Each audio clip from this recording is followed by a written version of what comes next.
This program is being convened under the guise of the UN Sustainable Development Goal Joint Program on modernization of the shock response of social protection in Jamaica.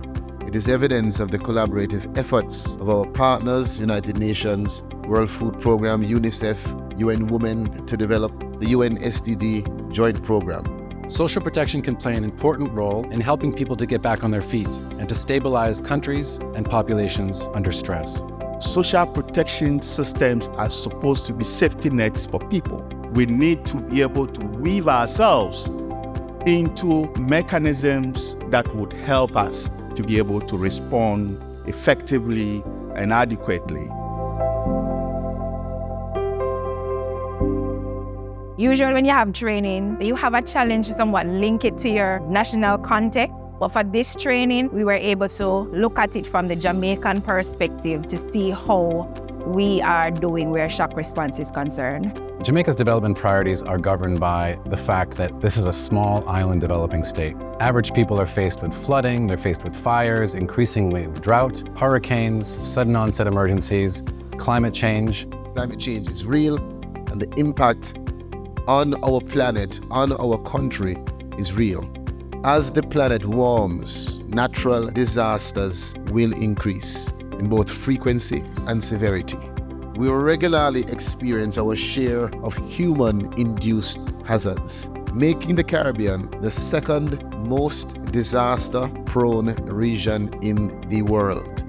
Our people, they're vulnerable. They live in rural areas, for argument's sake. And during COVID, when we were given some cash incentives, some assistance, it was a challenge for them to get this. We deal with elderly people. Sometimes our hands are tied as to how to assist them. So with increased payment locations, especially in deep rural areas, it will be something that can help us. Key takeaway is the need for collaboration among the different agencies, and in particular, agency responsible for disaster risk management and the agency responsible for social protection.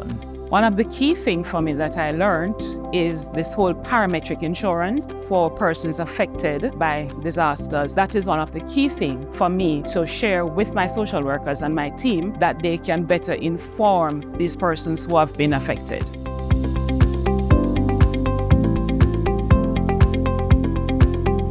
We know when COVID struck in 2020, it was a health emergency that we all needed to break the bonds and the resistance that we had between sectors. We all united as one force.